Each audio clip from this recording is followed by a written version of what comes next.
Alrighty, we are live. We're still waiting on our friends over in the Mile High Huddle Sports Illustrated Facebook group. And So there's that fifth check. is Nebraska basically Denver Broncos country? Because we get a lot of Huskers. Yes. Yeah, Yes. sitting right there next to Colorado. Anything, or is it kind of split between Kansas City possibly? Is that like the biggest competition? I would assume so. Just given the proximity of them. Also, you have the Wyoming's also a lot of Broncos country. Utah, a lot of Broncos country as well. Montana also, and I grew up in Packers, Vikings, Bears country in East Iowa. If you did it by area, if you did an area map, Broncos country would be like the biggest in the country. It is. It only covers like 14 people, but it's got more acreage than anybody. Yes, no, absolutely. When they show those maps, Broncos country taking up a lot of the plains there. But we are live. Happy Tuesday morning. Today is May 25th, and you guys are joining us for Broncos for Breakfast. We are going to be coming at you Tuesdays and Thursdays at 8 o'clock Mountain Time, and it's going to be myself, Nick Kendell, along with Scott Kennedy. Scott, how are you doing today? Good morning. I'm doing good. I kind of forget what day it is sometimes. If it weren't for Broncos for Breakfast, I'm not sure I'd know what day it is. So this is good to have on my calendar. Yeah, no, absolutely. We've been having a lot of fun doing it. Obviously, we're getting further and further away from the draft, but that's the beauty about football. It's a 365-day-a-year calendar, which is a lot of fun. But guys, once again, this is Broncos for Breakfast. Make sure you follow us at Mile High Huddle. That's the mothership. Also, make sure you follow, go to huddleuppod.com, get your swag on, and go to Facebook, facebook.com/Mile High Huddle Pod. If you're joining us on YouTube today, please subscribe, like, and share. That helps us a heck of a lot. That's probably the number one thing you can do outside of the super chats, which are obviously always helpful. But if you can do that, that would be a heck of a lot of help. Also, we have Scott's. Oh man, Chad is always messing with the thing. I'm going to drop in the comment section here Scott's YouTube page. And if John can find the banner for Scott's YouTube page, that would be helpful as well. But dropping that in the banner there, and you can follow myself on Twitter at Nick Kendell, MHH, and Scott at Scout Kennedy, MHH. John was too quick. He's too good. And then you can follow Scott's YouTube page at youtube.com/C/Scott Kennedy. And I also dropped it in the comments there. You guys can click on that. Make sure you subscribe to Scott's channel. He has a lot of good content there. And let's say hello to everybody in here. We got Ashton coming in here. Good morning. Beast, do you ever sleep? Beast, give me a thumbs up or a thumbs down. I'll know if you sleep in the bed. Nope, he does not sleep. Yeah, he said insomnia is the real beast. So there you go. We got Ashton coming in again and saying, hoping Nick, a quality Tuesday. Also, Scott needs a quality Tuesday too. A long day for the scientist. Yeah, it's Tuesdays are a long day. 2 shows and going to work, but I signed up for it, so that's what we're here for. Got Brent coming in. Good morning, everyone, and Beast. JD coming in. Good morning, Broncos family, and Scott ready for a big bowl of Broncos. Not sure what we're gonna have to mock up a box of Broncos. I think that we can pour our bowl of Broncos for breakfast. I think that needs to be done. That's a good idea, JD. I need a coffee mug. That'd be the way to go. Dave Glassman coming in here. Good morning, Broncos country. JD also shouting at the beast. We got Husker or Husky hardcore. Maybe that's Husker or something. Let us know in the comments there. But good morning. That felt Nebraska-ish to me.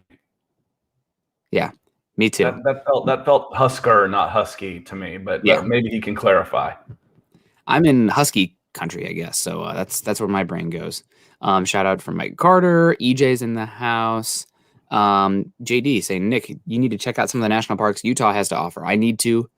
I really do need to. You're right. The beautiful area. I have not been to Utah, so hopefully we'll get there. Michael's in the house. Good morning. We got Jedi the Hut in here, or the Jedi's Hut. Hey guys, what's up? And Anthony Cordova, good morning, Broncos. Broncos brunch must be a little later there. Go Broncos. And let's open it up out of the gate here. Jedi's Hut. We obviously going to get to the Broncos OTAs, but Rodgers is a hot button right now for the Broncos and the NFL in general. And we heard Rodgers yesterday on ESPN talking about loyalty and culture and just everything going on in the Packers organization. While he must have done it from Hawaii. Looks like he's having a great time down in Hawaii, lucky dog, while his teammates grind it out in OTAs in Green Bay. That's a lot closer to Denver, though. Yeah, that's almost a direct. That's a direct right there. He's got to take a couple of stops to get back to Green Bay. Yeah, no, absolutely. That's he's a ways off from Green Bay, but Jedi coming in here. What are your guys' thoughts on Rodgers' comments? Did you see Rodgers' comments yesterday? I saw some of it. The part where it's about it's him sticking up for, and we don't know exactly what a lot of the turmoil is. It can't be just about money. He's well paid. Yeah. This could be about some of his teammates. For all we know, the way it was talking was, who's got more leverage than the quarterback. So, he might be leveraging for one of his teammates, for the best we can tell, where, you get tired of people over your head pulling all the strings where you don't feel like you have any say in it. And it's a brutal business in that way, where these guys are out there, breaking bones, literally putting life and limb out on danger. And then they're treated like, commodities. And when you've got, pardon the language, but when you've got FU money like Aaron Rodgers does, he can say those type of things and maybe advocate for change a little bit and maybe get somebody a better deal. That's what it sounded like to me. At the end of the day, I just think it's going to be hard to get him out of Green Bay. We'll see, obviously, but it almost sounded to me like more about his teammates than him. Because what does he need? Seriously, what does he need that he doesn't have? Yeah, I think it's a power play through and through.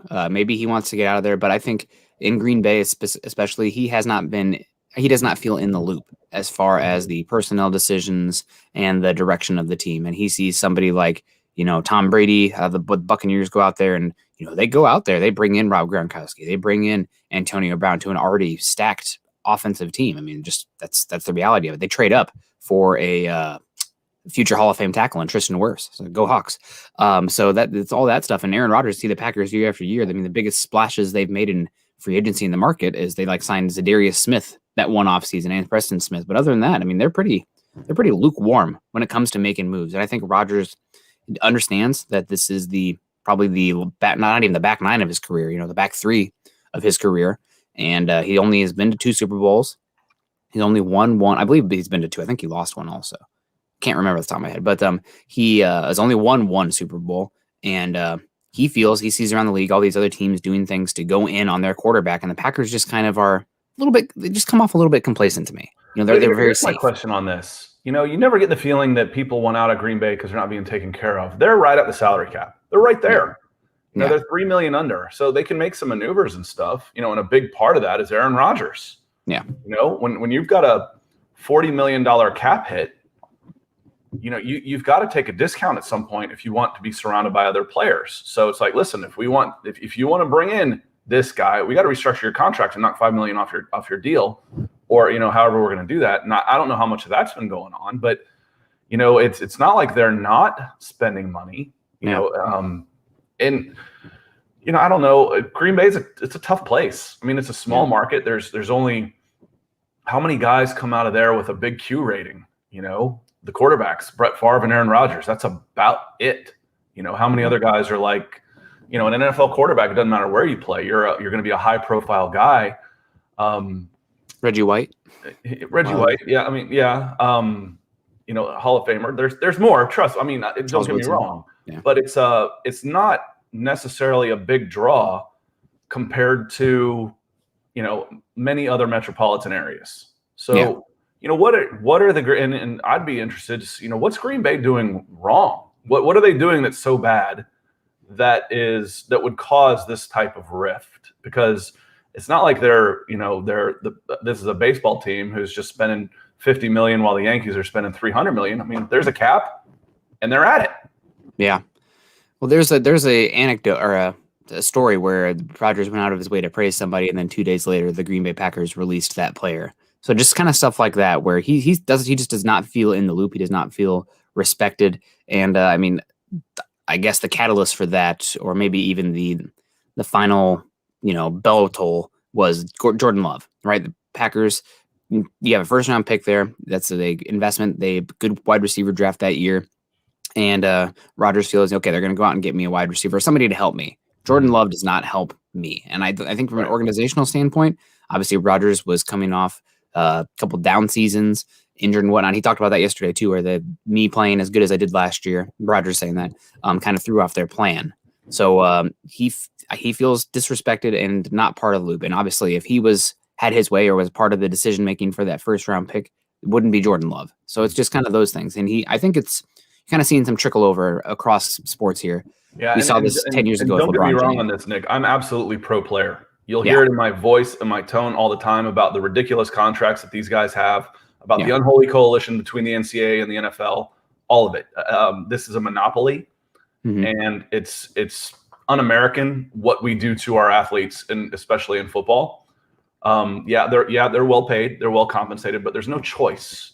There's no freedom of movement. There's you're going to do it this way. You are told what to do. You're well compensated for it, but there's really no choice. I almost don't even consider them team players anymore. As much international soccer as I watch and the way that the guys move around to different clubs, I think of them as NFL players. It's like, I see this guy. It's like he's not an Atlanta Falcon. He's an NFL player.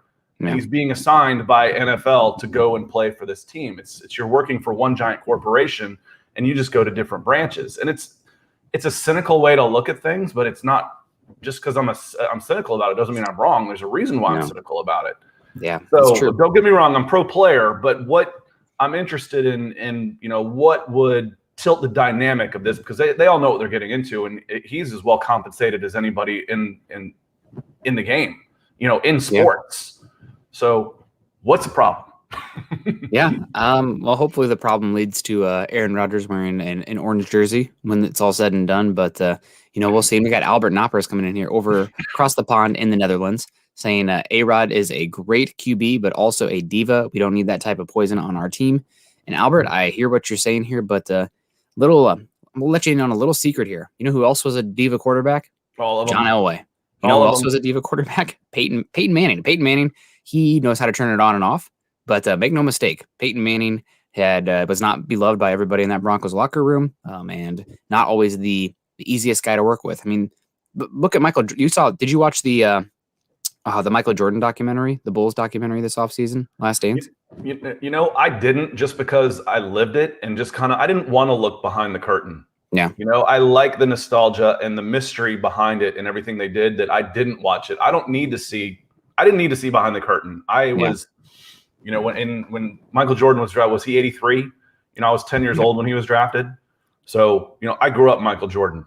And I didn't need to see behind the curtain there. But, it's familiar. If you're pushing guys harder than they want to be pushed and you're expecting them to work as hard as you do, you're going to make enemies. I've said it about myself a lot of times. Like, people that do their jobs love me. The ones that don't, they usually have bad things to say about me. And I'm okay with that. Yeah, no, absolutely. That's the same thing with Peyton Manning, and same thing with John Elway as well, and Michael Jordan. Sometimes Kobe Bryant.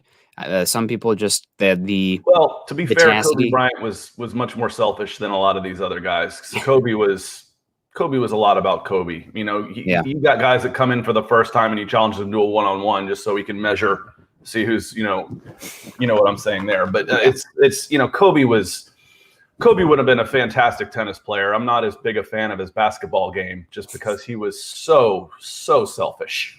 Yeah, but fun to watch. I'll take that. I disagree. I hated watching him.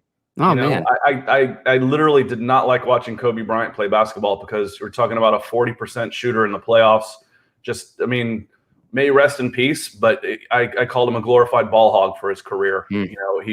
Go look at his playoff numbers. And he's missed more than everybody. Kobe was about Kobe, and if he wasn't with the Lakers, who collect championships for everybody, then his legacy isn't what it is, and he's not in the conversation of the greatest players of all this and that. He was not a. I always the line I used about him was, if you watched Field of Dreams. And you remember when Julius Joe Jackson says at the time, he goes, you couldn't believe the guys that wanted to come here. Ty Cobb wanted to come here, but nobody could stand the son of a bitch. Was he alive? So we told him to stick it. I'm like, that's going to be Kobe Bryant. When they do a Court of Dreams, Kobe's not going to be in it, because they're going to say that we didn't want to play with him. So anyway, that was my take on Kobe. Again, it's been a little over a year. Rest in peace, Kobe. It has nothing to do with you as a person, but as a basketball player, I was not a fan, and that's okay. Yeah, absolutely. And Ty Tidwell, Broncos talk. Kobe, Ty, it's the off season. We're having fun. It's loose. It's fun. We're gonna let the flow happen here. But I wanted to get to Anthony Cordova, who over on Facebook, who chimes in often. We appreciate you, Anthony, saying I loved the interview with Locke yesterday. slimmed down, knows what he has to do, and really focused. I hope it translates to the field for him. The ball seems to zip out his hand way more than Teddy checked down.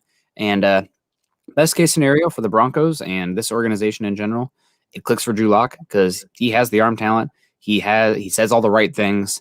But he struggled last year. It is what it is. That's a fact. And interview was great. He said all the right things again, and he does seem to be a little bit less jovial, from what I picked up. A little less happy-go-lucky, which that's great. I mean, the rapping and the dancing is fun until you're throwing pick sixes and a bottom 5 quarterback in the NFL. Then it gets real tired. So good. And he says, I'm hoping to turn a lot of people.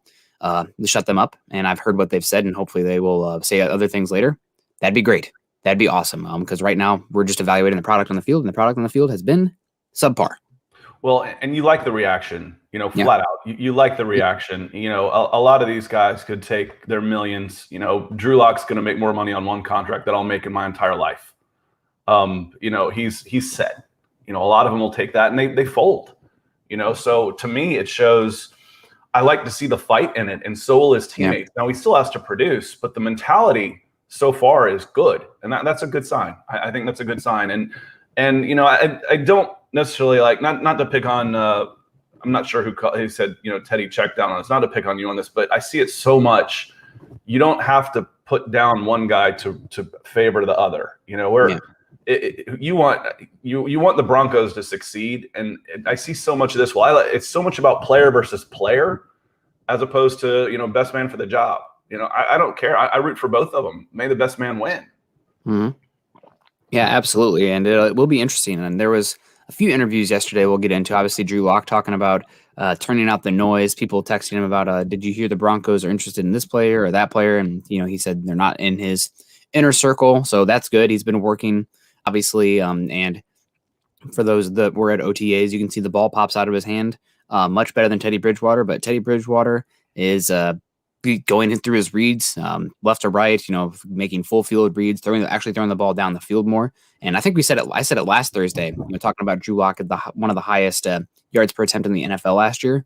I hope he doesn't just do a complete 180 and is throwing the ball. It becomes this check down Charlie. He sees that first read is maybe not there, and then just immediately goes to the check down. And that doesn't mean that the check down does not always mean open two guys. I mean, that's if you're throwing it short, it better damn well not be covered by two guys in the flat. So something to watch there. And Vic Fangio did say, importantly, I know we're reacting to 7-on-7s here, first day of OTAs, but he said that we're going to be weeks off until we see the 11-on-11s when this battle really starts to open up and we get an idea of who is in the lead. Well, and Teddy's never been aesthetically pleasing. Never. He's effective. And that's what you want. At the end of the day, it doesn't matter. One of mine as close to home is my son. He's a hell of an athlete, but he's goofy looking. He doesn't do anything pretty except swing a bat left-handed. But if you run him out there, he's going to get the job done. And Teddy's like that. Like I've told we've been on here before talking about, when he was coming through high school and one of the regional scouts giving me help because I like Teddy Bridgewater so much. He's like, why? What about this guy? Oh, Kennedy's boy Bridgewater. I'm like, yeah, Kennedy's boy Bridgewater ended up being pretty damn good, didn't he? Because he gets the job done. I'm like, forget what you see in these drop back passing drills, these quarterback camp stuff. Put 2 minutes on the clock, give him the football and go 4 wide and let him go. And you're going to like what you see. Drew Lock, we talked about it last week, 24 years old. He's got a lot of football ahead of him. Yeah. It doesn't have to happen right now. That's what Teddy brings for you. That there's still time, obviously, with the contract situation that could change a little bit. But, I like the situation, the quarterback situation that I'm seeing coming out of OTAs. I really appreciate the mentality. And one of the quotes I say, sorry to monologue on this, Nick. You're fine. One of the quotes I saw from that I was watching when Teddy was talking yesterday was, I'm here to make this a better team, saying all the right things. But one of the things that kind of slipped in there was, hopefully better men. He's like, hopefully I can make these guys better football players and maybe better men. That takes balls to be able to say something like that. But Teddy does it without a hint of arrogance. He's genuine. And that's what's so amazing about Teddy Bridgewater, the person, and having him on your team is just going to make your team better. One way or another, it's going to make your team better. Yeah, and we got Ty coming back in here. saying, why hasn't Teddy been a long-term quarterback anywhere? And this is a good question, Ty, but unfortunately, I think the easy answer here is injury. He suffered a catastrophic injury that really derailed his career there for a bit, and it took him 2 to 3 years to really get back on track. So you saw him go, and he had a really good 7-game stretch 2 years ago with the Saints, where he kind of looked like he was back on track. Now, granted, that Saints team had Michael Thomas, one of the best offensive lines in football, Alvin Kamara, Sean Payton drawing it up, and he did not look the same last year with Carolina. I mean, Carolina ate a bunch of money and only took a 6th-round pick to get rid of Teddy Bridgewater. Now, part of that was a hat tip to Teddy, doing him a favor, because Teddy Bridgewater is known as one of the most likable and hardworking good guys in the league. But still, so this is a good question. Do you have any answers, Scott, besides the injury? Why hasn't Teddy failed to launch? That's it for one. And for two, once you get moved, you become the guy that gets moved. Yeah. Okay. So the next one out the door, I don't think the Broncos see Teddy as a long-term solution. No. He's brought in now as the guy, the stable horse, so to speak. Can he be the guy? So once you get moved, I mean, how many teams has Kirk Cousins played for now? He's a good quarterback, but he moves around. Quarterbacks, once they stay put, they're hard to dislodge. But once you get moved, they're going to play for 10 teams. That's just the way it is. And the reason why he's not still a Minnesota Viking is because he damn near ended up in a wheelchair. Yeah. Yeah, I mean, there was talk of him never playing again, right? That was the level of injury that he suffered. So the fact that he's even able to play right now is a testament to his work to get back out there. But that's probably the biggest reason. Also, I mean, we'll talk about it. Teddy is lacking in a lot of departments on the football field. He just doesn't have a lot of the God-given gifts. There's a reason that a lot of Scott's scout buddies in the recruiting ranks was giving Scott a hard time. It's because he's not pretty, right? Somebody was saying, you said earlier, he's not aesthetically pleasing. Somebody earlier, I think it was CC, saying that Teddy looked good in orange, but as on the field, he has good footwork. That's there. He's okay in the pocket. That's fine, but the ball does not pop out of his hand, and he's not this big. He's not out there running around like Cam Newton. This big sturdy son of a gun. So, and once he loses some of his athleticism, it's taking away one of his bigger assets. He's not a run first QB, but he ran to pass. His mobility was good, and his elusiveness was really good. And if that takes a hit, everything else where you have shortcomings starts to become exacerbated a little bit. But like I said, with that injury, your answer is right there, the injury. Otherwise, he'd still be the quarterback of the Minnesota Vikings, I'm convinced. Yep. So we'll see. But I enjoyed the comments from Drew Lock and Teddy Bridgewater. We should probably pivot now to we also had Von Miller talking, and he went out of his way to praise Teddy Bridgewater, which I thought was interesting, considering this was the first time Teddy has met these guys. So that is, I think, noteworthy. I mean, Von Miller, he's a great teammate, and you enjoy him in the interview. He's kind of always a happy-go-lucky kind of guy, but he also will heap praise on guys when it is not totally warranted, right? Like he is the internal optimist when it comes to the media sessions with the interviews. So not asking him to be critical. I would not put too much weight on it, but I thought it was interesting that he went out of his way to praise Teddy Bridgewater, excited to play with Teddy. And also I thought it was interesting. He said that, not a direct quote, but quote, Noah Fant is my favorite guy on this team. So I think he's expecting Noah Fant to have a big breakout season. Year 3 for the tight end. Noah Fant has people give Noah Fant kind of a hard time his rookie season, about injured and came to practice a little bit out of shape, although there might have been some food poisoning there. I'm not sure. But he's dealt with some injuries the last 2 years, which have somewhat dinged him. But this year 3 for Noah Fant, which typically year 3 for a tight end, is when they really break out. I'm expecting a big season from Noah Fant. I wouldn't be surprised at all if he is a top 5 tight end by the end of the season. He's got that level of talent. That's a bold statement. Yes. We talked about a lot of this is when we did last week, our show, our breakout guys, sleeper picks, dark horse candidates I did all receivers because I started with Drew Lock. If Drew Lock takes that step up, there's a trickle down effect where all the receivers improve too. You got a couple guys coming back from injury, which is going to reset the receiving order, and everybody's going to get better that way. So much of this is relying on elevated quarterback play that Noah Fant could be that. And frankly, it's not that hard. It's about 700 yards is the number 5 tight end in the NFL. That's not a ton. That's not a ton. So, when I looked at, Kyle Pitts was the number 4 tight end in Pro Football Focus or someone's rankings. The number 4 tight end had 775 yards. If Julio Jones is gone and Kyle Pitts doesn't get 775 yards, that's going to be a disappointment for the world's greatest tight end of all time prospect. So top 5. It sounds like a bold statement, but it's not crazy. There aren't a lot of teams that really, really use the tight end. Yeah, like tight end 4 through 12 is pretty interchangeable. It's 4 through 8, 4 through 12. And we got Peter Middleton saying, certainly it seems like we chose the right tight end in that draft. I think in a vacuum, if you could pick either one, I probably would still lean TJ Hawkinson. He's really good, but you're talking about TJ Hawkinson went 8 overall and Noah Fant went 20. And I'd rather have Noah Fant at 20 than TJ Hawkinson at 8. But both very good tight ends, both right in there for that. Obviously, they're not touching George Kittle, Travis Kelce, Darren Waller this season, in my opinion. But 4 through 10 up for grabs. Those guys are all viable options. Kyle Pitts, you mentioned. Dallas Goedert from Philly is another guy who could take that mantle this year. So I think Pro Football Focus had Zach Ertz 5th. The sun is setting on Zach Ertz's career. I would not put Zach Ertz in the top 5. But we'll see. Tight end is a position we've kind of talked about it on here where there's just a lot of okay guys. Let's hit Jason real quick. Jason says, I personally think that will start to change the next few years. I can see 10 700-yard tight ends instead of 3 to 5. I think I agree with you for a couple of reasons. One, not the least of which is, one leads to the other. We've said before, every rule in the last 10 years has gone to help the passing game. Just about everyone. So I used to say that all the tight ends were always from the Midwest or the West Coast coming out of high school. Because if you were big and fast, you played defensive end in high school in the South, flat out.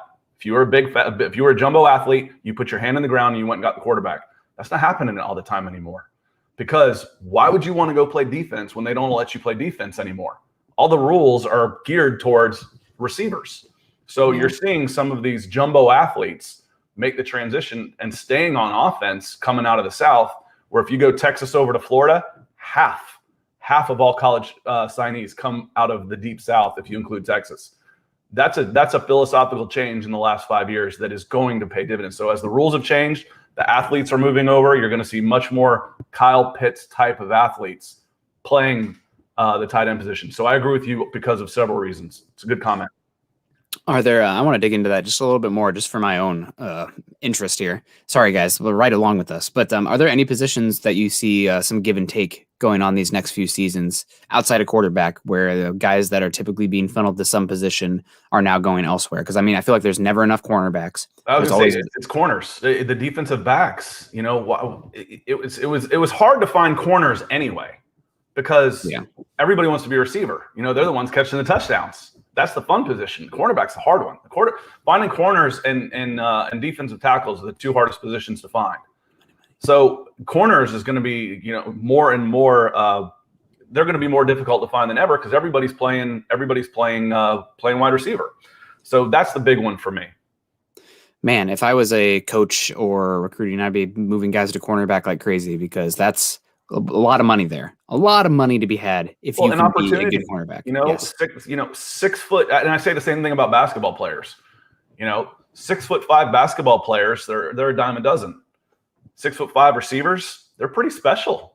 It's like, son, you're not a small forward. You're not going to make any money as a small forward playing, at 6'5". Let me go get you a scholarship. Just come over here and catch a couple footballs for me.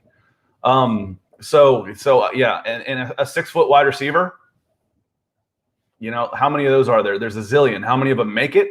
10 that are truly like really, really good. It's tough. 6 foot corners. Yeah. Now we're talking. If you can move, if you get a 6 foot corner is considered a plus size corner. They're usually, 5'10"-ish. So if you get a 6'2" guy like Patrick Surtain, you take him 9th overall. So, and I see the word, speaking of talking about OTAs, the early returns about Surtain have been pretty solid too. Yeah, that's the other guy that Von Miller went out of his way to praise, saying Kyle Fuller wasn't there. I don't think we know the reason why. It might just be a vet taking a day because it is optional. But we'll probably see him here pretty soon. But Von Miller also went out of his way to praise Surtain, and I'm excited about this Broncos defensive backfield. I do think they are deeper than what even that 2015 no-fly zone was. Doesn't mean they're going to be better because you don't have 3-man cornerbacks with 2 of them being in their prime. But also, I don't think the pass rush is as good as that 2015 defense, and there's a positive feedback loop for pass rush to coverage to coverage to pass rush. But still, we got Big E Bronco coming in talking about Teddy Bridgewater, saying I think he's responding to this comment here from Aaron P. saying 5-0 for the Saints as a starter, led the Vikings to the playoffs. And then Big E Bronco says, yeah, for the Vikings, and he couldn't even beat Case Keenum. I think your timeline's off there, Big E. Case Keenum only was given that shot because Teddy went down. Teddy got injured. Vikings traded for Sam Bradford. Sam Bradford starter there that next season, I believe, as well, and then went down with injury. Then Case Keenum took over. So I think your timeline's off there. I don't even think either Teddy was on IR or not on the Vikings anymore when Chase Keenum, I see now, he said it when Keenum took over for the Vikings. Yeah, and I'm not making any type of judgments on Teddy Bridgewater within 24 months of his injury. Yeah, It's a different guy. Like I said, he's lucky that he's not lucky. He's worked his ass off to get back to a place where he can play. Now, back on Von Miller. Yeah, 32 years old.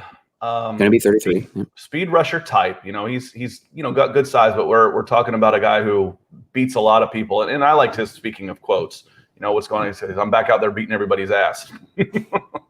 I like that. But what are the expectations for him this year? I went and looked up some of the all-time best rushers that fit his profile, sack guys. And it's not pretty after 32 years old. It's not. For Broncos fans, you know who the best one was that I found? 32 plus? DeMarcus Ware, Denver Broncos. So what are the type of expectations that we have for Von Miller coming off an injury at 32 years old for this defense? It's definitely a cop-out. I think he's still going to be a good player, but a lot of it is going to depend on if this Broncos offense is anything but bottom 5, which they have been for the last 5 years. The Broncos have not been in a situation where they can be super aggressive with the pass rush to get after the quarterback because they're never playing with a lead and making opposing offenses play a little bit more aggressively, a little bit more recklessly to try to get back in. So if this Broncos team can play with a lead at all, and I know it seems so silly and stupid, but it is silly and stupid. Play with a lead, it's easier to get after the quarterback. And that just hasn't been the case. Also, protecting the football is a big one. If you give the other team short fields, you're going to have less opportunities to get after the quarterback. So that's another one that's really hurt them. But I think Von Miller will look good this year. I'm not anybody expecting, 2015 Von Miller is, pie in the sky. I guess it could happen, but I would not bet on it. But he should be good this year. You make a good point. A lot of times when you're talking about edge rushers, there's the finesse, twitch, speed guys versus like the power, length, size guys. The finesse, twitch, speed guys historically do not age as well as the power, length, speed guys. I mean, that's just doesn't mean it's going to happen that way, but we're looking at historical precedent in data. So that's something I was talking about it this offseason as well. When we're talking about giving Von Miller's 5th option, it's like, well, maybe it might be time to start looking on because Von Miller's injury, the huge contract, and just the type of player he is. A lot of times those guys do not age as gracefully. I'm hoping that it's not the case for Von because he's a fun personality and one of my favorite players ever on the Broncos. We had the building the Broncos episode where he got injured. And I thought that was the end of Von Miller in Denver. And I was having a pretty hard time with it. Like literally, like I tried to put my fandom in a box, but some guys I do really like, and Von's one of them. But the reality is he's kind of on that wrong end, and he's in scary territory right now. Well, and the good news is the defense can be better without having the best version of Von Miller. He won't have to be the 2015 Von Miller to be a really, really good defense. There's enough parts around him that he doesn't have to be that good. I mean, I don't mean it like that. You know what I'm trying to say. He doesn't have to be the straw that stirs the drink. Yeah, he can be not a bit player, but he can still be super effective without necessarily being his absolute best. And we got Muhammad coming in with the first super chat of the day. Muhammad, shout out to you and your son Malik. Thank you very much for being supportive of the show here. And he has the pair with the sweatband coming in here saying shh and dropping the mic. So we appreciate Muhammad rocking the merch as well. one of the biggest supporters of the show, all the shows, but also Broncos for Breakfast. Muhammad, we appreciate the heck out of you. Thank you so much for that super chat. If you got any questions down here, please get at us. We also got Kyle Wielden in the house saying, good morning, guys. Excited to see this team hit the field. Looking forward to Von and Chubb wrecking quarterbacks. And hopefully Chubb is healthy. Obviously, I don't think we've had a show since Chubb had the surgery to get the bone spurs removed. And you've heard me say it on here a few times. I think Chubb is the most valuable player on this team, but the injuries are concerning. So we'll see. Hopefully he's out there, and he's the guy that I'd be most hesitant to move for an Aaron Rodgers, because despite what the Broncos have done with undrafted free agent edge rushers, that is a massive outlier. I would not bank, the Broncos can just find another quality edge rusher as an undrafted free agent. Sure. Patriots can just find another 6th-round quarterback that goes on to be a Hall of Fame quarterback. That's like, okay, cool. I don't think that's going to happen, but whatever. But I'm really hoping we do see Von and Chubb this year. And it's not just Von and Chubb together. It's the depth that the Broncos have in the secondary. That combo together, if you can get guys who can get after the quarterback and you have depth in the secondary, that's the magic formula for defense, despite what some older folks might scream about the linebacker position. Linebackers are the running backs of the defense. They're fine, but they don't have as much value as the cover guys and the pass rushers. So I'm really excited to see what Von and Chubb can do this year. Just fingers crossed, man. Let's play with some leads. Let's not turn the ball over, and let's lean into that defense. You got to. You don't put them in a bad situation. Don't make it harder for them than it already has to be. No, what the linebackers do is help cover deficiencies in the other areas. If you've got a great linebacking core, if you've got a great front four, then you don't need the linebackers. Mm-hmm. I'm exaggerating, so I hope you understand what I'm saying on that.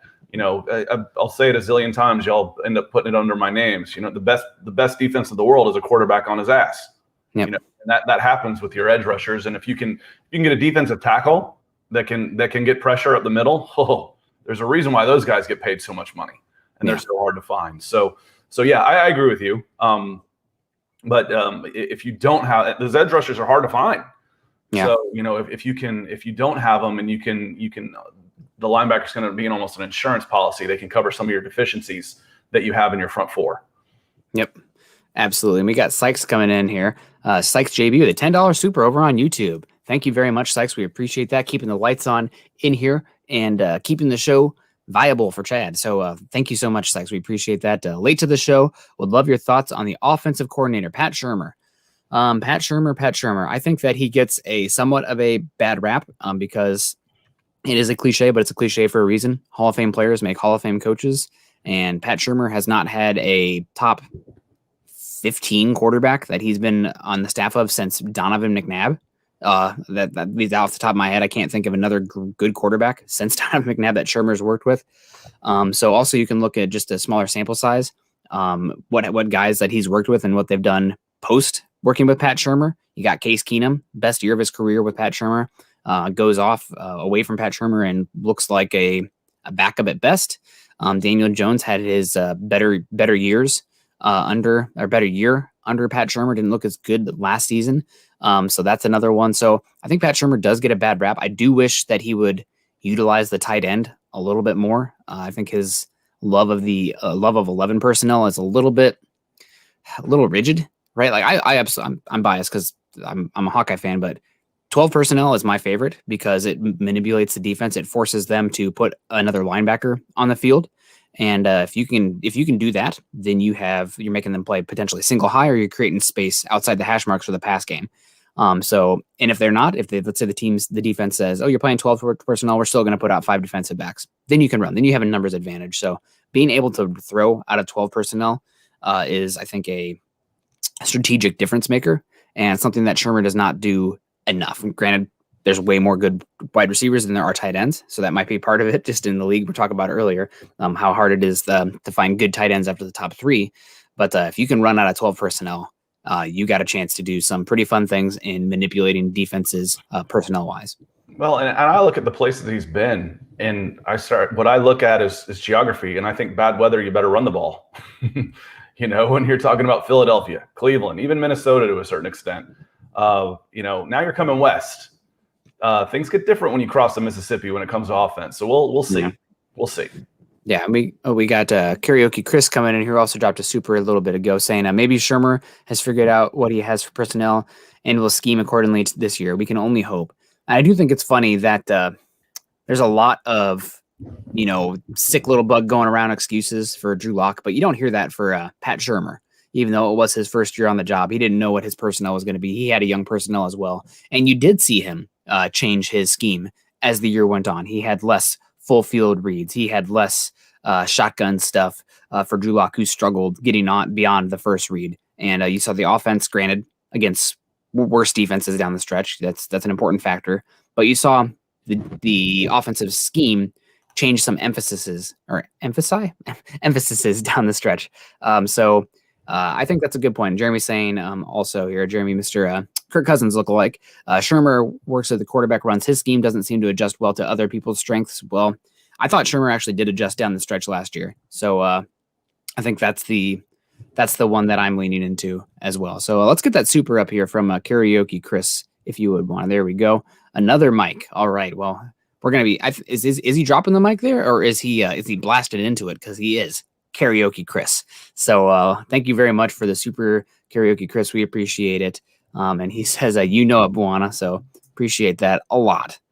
But I think we do want to get to Garrett Bolles' comments as well. He was the other player that had an interview yesterday, and Garrett Bolles had some pretty insightful comments, I would say, actually. He gets a hard time about his intelligence, which is, low bar, but is what it is. He's an offensive lineman. He doesn't have to be out there, solving equations as a janitor on the whiteboard, some of the Goodwill Hunting stuff. But he talked about Drew Lock and being in a position that Garrett Bolles was at a year ago, where he was very much under the microscope and kind of was becoming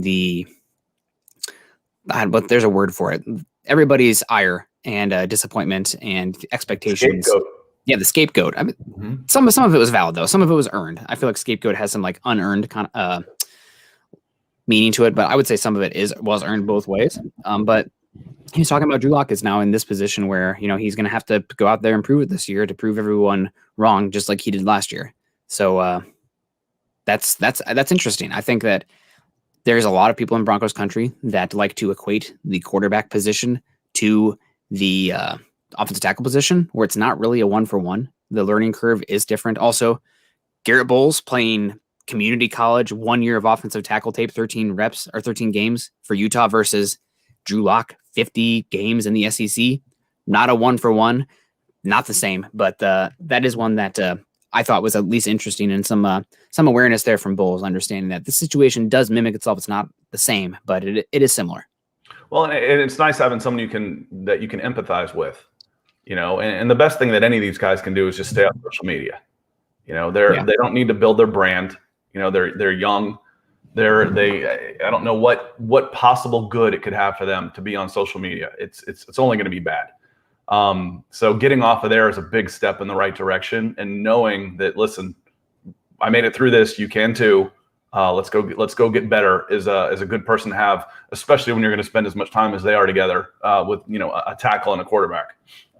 Yeah, absolutely. So we'll see, but also other guys praising Teddy as well. So I think this, even if the Broncos, best case scenario, Broncos get Rodgers because, gosh, giddy up, we're going for a Lombardi. But I do think that this Teddy Bridgewater Drew Lock quarterback battle, while it's not ideal because you'd rather know who the guy is and go into the offseason focused on that guy being as good as he can.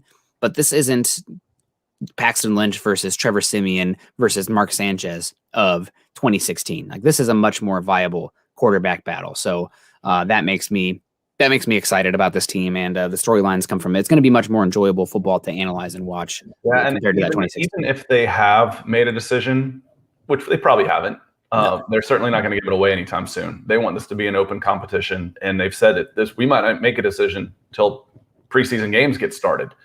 So it's going to draw out. It's going to draw out, and even when they play, it's going to draw out unless someone comes in and throws 4 touchdowns, a game against 0 interceptions the first 4 games. Then it will end. But the first sign of it, whoever starts the first game, they're going to be under the microscope. First sign of struggling. There's going to be a quarterback battle talk again. So this is going to go on a while. So when I said at the beginning of the show, I like the mentality that Drew Lock is having after facing adversity and having to hear all that stuff in the offseason. it's not going to stop. There's only one way it's going to stop. So if he wins a position and plays lights out, otherwise it's going to keep going, and he's got to be able to fight through that. Yeah, that's a good comment here. And Kenny coming in here, I want to solve this out. Chat, let us know as well. One of my favorite foods is the French fry. So versatile, so good. Can be paired with so many things. Kenny coming in saying, Buana gave me a hard time about how I eat my fries. Can you break the tie? Ketchup on top or on the side of fries? I prefer personally like the side. I don't need my hands to get messy. I'm not eating my fries with a fork. But guys, I'm an Iowan through and through. Ketchup with my fries? That's fine. That's fine. Ranch. I'm a ranch guy. Ranch is so good. I love myself. Ranch is good with anything. I would definitely go side, but I'll tell you what, I always ate my burger over my fries. Oh, yes, the drips. Oh, yeah, so any spillage went right to my fries. But you want to have more options to be able to pick up. If you put ketchup all over your fries, you've got limited options on what to do to pick them up. So you want the dip on the side. It's definitely side. Absolutely. And we got some people saying they eat their fries with mayonnaise. Albert, a classic across the pond. You've seen Pulp Fiction, right? If you go mayonnaise, if you do mayonnaise, if you go ranch, you'll never go back. Yep, ranch is so good, especially if it's like homemade house ranch. You'll never go back. That's a southern thing. I'm surprised that went all the way up to Iowa. Oh man, I would say it's a big Iowa thing. And Jeremy saying ketchup on top of fries is for sociopaths. Corey H saying he eats his fries with mustard. That's an interesting one. Anthony saying ranch or queso with fries. You know what also is a delicacy with with ranch? Pizza. Dipping pizza in ranch. Oh. All right. I'm going to say this one time, then we're going to be done. There's a zesty ranch, so it's got a little hint of spice in it. That I forgot who makes it, but zesty ranch all over my veggie pizza. And then we're good. Oh, so good. I used to work at a restaurant, and they made wings and all the like, and they also had pizza. Like there was 2 different restaurants associated with it. But anyway, I would get my big thing of homemade ranch, put the buffalo sauce in it, and dip my pepperoni pizza in that buffalo ranch, and those were my fat days. But I'm not as heavy as I was back then. But man, I do miss the buffalo ranch pizza. So good. Oh my gosh, Reese's wife has got something going on here. My wife eats fries with ice cream. Fries go with anything. I'm with Marco on this one though. Stay on point. Let's talk Broncos football. I don't mind a sidebar, but I don't want to. Okay, Marco. I don't want a vocal minority to overtake Broncos for breakfast. But it does have a food theme, right? Broncos for breakfast. You know, that's absolutely maybe. More Garrett Bolles then. Let's get back on topic. We're sorry. We're just having a little fun. It is off season. We got to be able to have a little bit of fun in the off season, and the chat dictates it sometimes. People are having fun with it. But Garrett Bolles also, and I think this reflected Melvin Gordon's interview back in December, where he talked about how this offense is pretty much set up to succeed. It's just they got to get the ball to the playmakers, and that's something where it's not a direct shot at Drew Lock personally, but it is something where it's like, listen, read between the lines here, guys. Like, this is a comment on the quarterback play about how they have struggled to get the ball to the players and the weaponry that this team does have. I don't think there's any other way to look at it. Well, and the comment on that about getting them to the playmakers is it's going to help when all your playmakers are healthy. Something's a loss. That's a big loss. Yes. So again, everything gets better with the quarterback play elevates. The number 1 receiver comes back. Everything should improve this year, right? I mean, it should. So, I agree with it. You get a little bit more time, a little more familiarity with the system, a little more experience. Again, Drew Lock's a young quarterback. Teddy Bridgewater is going to come in, and I like your phrase that the floor in the room just got higher. So the quarterback play should improve. There's more playmakers available. This offense should get better, period. Yep. Yeah, absolutely. And we got Reese Scott coming in with a long one here. So everybody lean up so that our beautiful faces are still on here. But Reese is a good commenter. We want to get to this. Reese says, it's not that I dislike Drew. It's all the Drew fan base that keeps talking about high ceilings and potential. Teddy is not flashy, but the dude is still solid. All the Drew comments that state that Drew's floor is higher than Teddy's ceiling are just not smart. Can they read QBR ratings? Drew's ceiling has only ever gotten even with Teddy's lowest rating. Teddy's best QBR with New Orleans was 99.1. Drew's best was 89.7. Same 2019 season with 5 games each.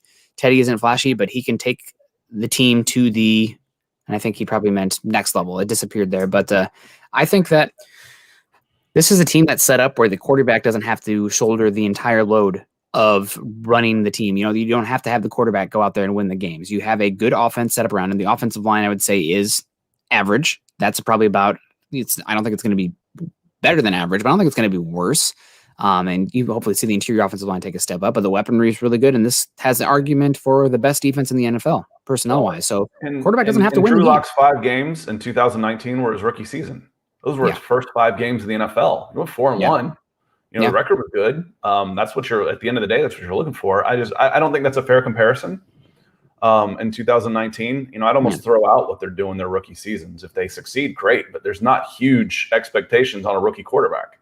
That's why we're talking about the discussion about whether or not to draft Justin Fields, for the Broncos, for whoever passed on him. That's a rebuild. It's a signal for a rebuild when you're taking a quarterback at that stage. I think some teams were in the position that they needed to think about a rebuild. But I think we all agree that the Broncos aren't in that position right now. Yeah, no, I think that's a good comment. And I think the biggest thing is, again, this team does not need a quarterback to go out there and be superhero. They just need them to not lose the games. And is that going to be enough to win you the AFC West with Patrick Mahomes? Probably not. But that's just the unfortunate reality of being in this division right now. But you don't have to win the West. This is a second chance league. You just have to get hot at the right time in the playoffs. Go 10-7. You're going to get another shot. I'm not a huge fan of playoffs. I always said that playoffs are for people that couldn't get it done in the regular season. But that's the reality here. You don't have to win the division to win the Super Bowl. You can go 8-8 and win the Super Bowl, right? New York Giants. Oh, the home field advantage. I'll just go win all my games on the road. If we get hot at the right time. So you don't have to go 14-3 to make a good run. Just be playing your best football at the right time. No, absolutely. And we got Swink McLeod coming in here over on YouTube. Thank you very much, Swink, for the $5 super. And guys, if you are joining us on YouTube today, please subscribe, like, and share. Also, guys, if you're joining us on Facebook, please click those thumbs up. I can see not enough over here. It's hurting my feelings. My feelings are hurt this Tuesday morning. I need more coffee to get over it. Otherwise, I'm going to cry into my coffee. But Swink saying $5 super. You're not making me cry. I'm happy tears over here from Swink. Who has a better quarterback mind, Drew or Teddy? Well, I'm not working with each of them personally. Also, both of them have much better quarterback minds than I do. So really, who am I to say either way? But I think the obvious answer would be Teddy, given Drew is getting by right now on more just athletic tools, arm talent and whatnot. And Teddy is not making as many poor decisions out there as Drew Lock. And a lot of the statistics point to Drew Lock struggling with some of the mental aspects of the game, such as accuracy, be off the first read, turnover plays, et cetera, et cetera. I'm going to say the way I'm going to answer this is I think Teddy Bridgewater is the more instinctive football player. Mm-hmm. And I don't necessarily like saying, using the phrase, smarter or dumber or anything like that. That's not fair. Yeah. I just think that he's and here I call Jay Cutler the dumbest smart guy I ever scouted 100 times. But I think Teddy Bridgewater is the more instinctive football player. And I've seen it in multiple positions. He was a dynamite safety coming out when he was in high school. The kid's just pure football player. He's probably a 30-year-old man now. I call him a kid, but he's Teddy Bridgewater is he's an instinctive football player, and I think that's how I would answer that question. Yeah, no, that's a good comment. And Peter Middleton coming in here saying, I'm a lot happier with him here. I'm sure he's talking about Teddy Bridgewater. At least there's decent competition for the quarterback position. And I think that is something as well. That Drew Lock, he's always been, I don't want to say handed it to him, but like going to Missouri, that's not a football powerhouse. He was a 4-star quarterback. I believe you'd know that better than I would, but he was always going to end up being the guy. And he was. And then he came to Denver. It was obvious that Joe Flacco was not a long-term guy, despite what, the Broncos PR spinning it and saying, oh, Joe Flacco's in his prime. Obviously not. Not the answer there, especially a statue quarterback in a league where quarterbacks need to be able to move off the spot. Joe Flacco's probably the worst at that in the league. So not for long. And then last year, your options for Drew Lock competition were Jeff Driscoll and Brett Rippon. So God bless. That's not a competition. So now actually Drew Lock has to go out there and earn not only his spot, but his reps. So I think that's good. And hopefully it'll bring the best out of Drew Lock. And if it doesn't, that is something that you take away from that, right? Like Drew Lock, when he was pushed, he went down. He didn't push back. So that's good. We want these guys. Iron sharpens iron, right? And they're going to need to earn it. When Jeff Driscoll came out, the top two quarterbacks coming out of high school were Braxton Miller of Ohio State and Jeff Driscoll of coming out. And Jeff Driscoll was a right-handed Tim Tebow, and I thought he would be just phenomenal in the Urban Meyer offense. And then Urban Meyer goes to Ohio State, and Braxton Miller plays for him. So go figure. Yeah. Oh, man. Sometimes the recruiting ranks. I love Urban Meyer drafting only 5 stars. The whole draft, I was like, okay, who is the 5-star? There's my board. Also, did you see that Jacksonville had Jalen Waddle with the same grade as Trevor Lawrence on their board? Well, if you look at it, and I had this discussion with somebody when we were talking about, how to rank guys. If we put a numerical grade next to players 1 through 99, yeah, I might have someone a 99. Jalen Waddle might be a 99 receiver, and Trevor Lawrence might be a 97 quarterback. I'm still taking Trevor Lawrence first, just because of the positional value there. And Chad asked Watson or Rodgers. If Watson is cleared, who do you take? If I'm just looking at age and football player, that's an easy answer for me. I've got a 3-time Pro Bowler who's going to play for my team for the next 12 to 15 years. I take Deshaun Watson every day. Yeah. Simple. Yeah. I mean, Deshaun Watson, he's, 24 years old, 25 years old? You're talking about 10 to 15 years of a Super Bowl window, where Rodgers, you probably have 3 to 5 years, maybe 6, but I think 3 to 5 years. That's a big difference maker. And once you have that quarterback's position set with a franchise guy that young, you have year after year to re-roll the dice, reshuffle the deck, and see how it works, rather than the limited window where you have Rodgers. Still, you are actually in a window if you bring in Rodgers, which is something the Broncos haven't been in since 2015. So you take that if you can get it. But in a vacuum, if Watson didn't have the all the stuff going on, he'd be the guy who you'd rather have, because you're just talking about year after year, the security there, having that quarterback position set. I mean, I said this back when Watson was a viable option. He's nuclear right now, as somebody else said. That's one that I've said as well. He's probably put him in a box, and we'll talk again next year. But think about all the way back 15 years. That's how long you'd hopefully have Deshaun Watson as a franchise quarterback for your team. That takes you all the way back to when Jake Plummer was the starting quarterback for the Denver Broncos. Think about how much has changed in the world over that time. Think about how many quarterbacks and situations have changed for the Broncos over 15 years. Now imagine having a franchise to elite quarterback for that time, just having it set. That's what you want. So in a vacuum, take Watson. But I'd be real interested for people who have more time than me to try and find a better season at quarterback for a bad team. Almost 5,000 yards passing, 33 touchdowns and 7 interceptions, 70% completion rate on a team that went 4-12. That's insane. I mean, and that's just like, how on earth do you go 4-12 with efficiency in the passing game that's that good? Well, let's go look at the defense, and that type of thing. But yeah, 3-time Pro. He's made 3 straight Pro Bowls. He's 25 years old. That's an easy one. That's an easy one. Yeah. Deshaun Watson. Yeah, I think Deshaun Watson. It's crazy because quarterbacks really do matter, but I think it's going to be really interesting to see just how bad that Texans team is this season without him. I think Vegas has him at 2.5 wins, which in a 17-game season, that's honestly impressive. I'm not even mad. But probably last comment. What do they do to get better? They only won 4 last year, and they're going to lose a Pro Bowl quarterback. I mean, just through maybe a ball falls this way or that way, and it was a couple of close wins, and who doesn't show up in 17? But how do they get better? Yeah. And we have Chad coming in here saying, haven't we seen enough of Teddy? Give Locke at least half the season to see what he's made of. Well, Chad, I think in big picture, that would make sense. But this is a team where a lot of guys are on the precipice of being on the hot seat if they aren't already. So in a vacuum, maybe you could see that being the way to go, because you don't know what you have in Drew Lock, and either he ends up being the guy or flames out. At least you'd know. But you have coaching staff, players. I mean, it's good to think big picture like that, but a lot of those guys, especially the coaches, aren't thinking that way. They're thinking we got to win right now. And if not, we're going to be out of a job. So you're going to see Teddy if they think that they're going to give him a better chance to win this season. This roster, outside of the question at quarterback, is set up to win right now. So that's going to be what it is. And I'm going to answer that with a short statement. Nothing's going to be given. Yep. Nothing. It's going to be earned. Now that's a good comment. We got SD Joe Hamilton coming in here. A serious question. At what point do we start talking about Rodgers, Watson, and Bull with what we have? I have 2 comments here. One, when either those guys are not moved or are moved, or I guess three comments. Two, when the season starts, or three, when the Broncos actually have a viable quarterback. You're not talking about adding Rodgers or Watson or whatnot if the league perception is you have a good quarterback. And right now the Broncos perception at quarterback is they're bad. I mean, Pro Football Focus had him ranked as the 32nd out of 32 quarterback rankings in the NFL.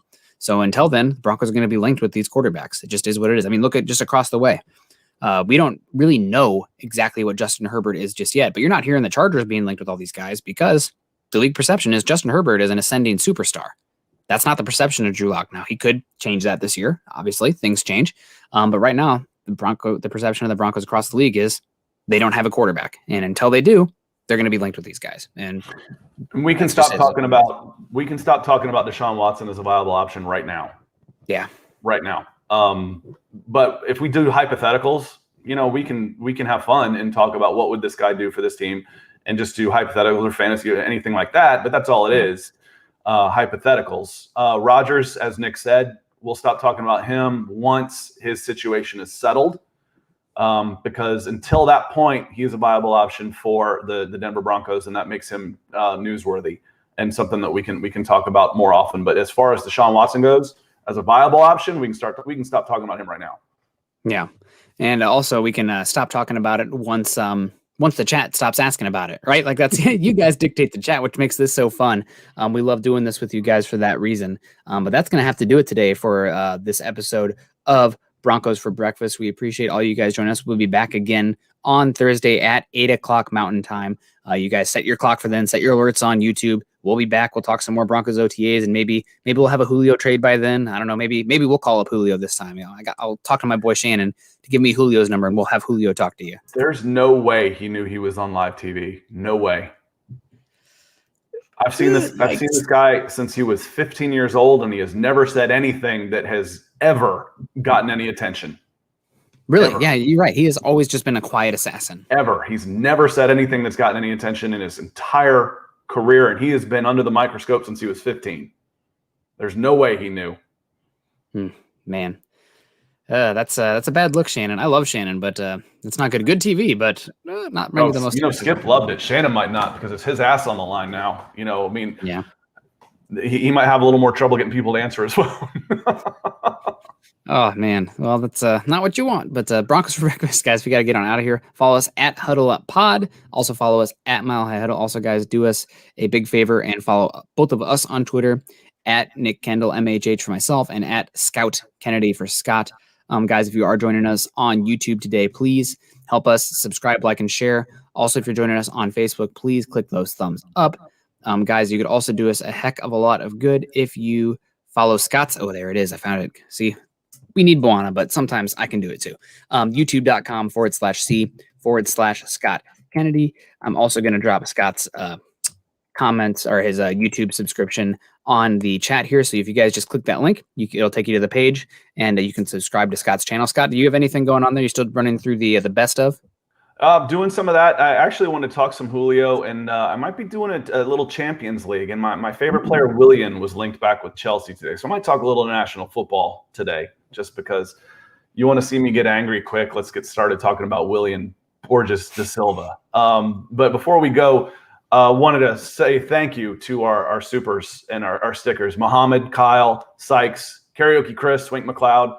I don't think I missed anybody. If I did, hit me up on Twitter, because we certainly appreciate you coming in and helping support this show. Yeah, guys, we really do appreciate that, and also appreciate the comments on here. Broncos for Brunch is a great show, excellent pod. Thanks, guys, for Karaoke Chris. Victor, got to get here earlier, man. We're on at 8 o'clock Mountain. EJ saying great show, guys. Smash the like button. And Dylan Von Arks coming in saying great conversation as always.